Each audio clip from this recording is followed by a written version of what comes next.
Naoya Inoue na sa Amerika ngayon para tanggapin ang kanyang award. Binigay na kay Naoya Inoue ang kanyang ring magazine belt. Nagpa-picture nga si Teofimo Lopez at ang kanyang ama kay Naoya Inoue. Makikita dito mga tol, talagang todong ngiti pa si Teofimo Lopez habang nagpa-picture kay The Monster Inoue. Sabi ni Teofimo Lopez dyan iba talaga si The Monster Inoue. Ibang klaseng champion. Sinabi pa ni Lopez dyan na wala daw makakaligtas sa left hand ni Inoue. Talagang The Monster ng Japan. Makikita nga dito mga tol napaka-sweet pa ng ngiti ni Teofimo Lopez. So kahit champion sa Amerika mga tol, believe sa skill ni Naoya Inoue. Sa ibang banda naman, Mike Tyson versus Jake Paul na reschedule na nga po sa November 15. So matagal pa ang laban ni Mike Tyson, kailangan pa mag-prepare ng matagal.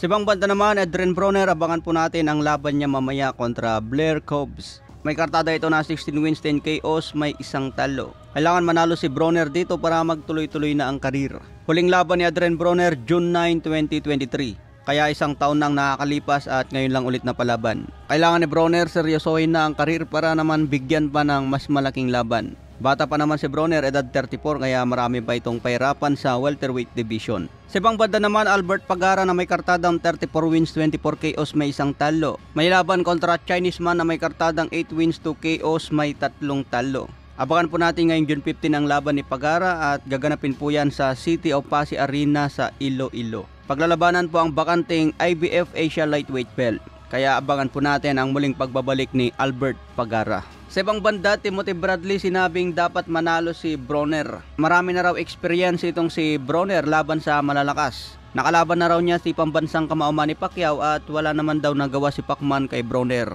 Hindi naman daw nabugbog ni Pacman itong si Broner. Kaya dapat lang daw na manalo ngayon si Broner. Sinabi pa ni Timothy Bradley mga tol kung sino ang panalo kay Tank Davis versus Frank Martin ngayong June 15. Sinabi ni Bradley magaling na boxer si Tank Davis. Pero base raw sa mga nakaraang laban, natatalo daw sa puntusan si Tank Davis. Kaya may posibilidad din daw na matalo si Tank Davis sa puntos kung aabot ito sa decision.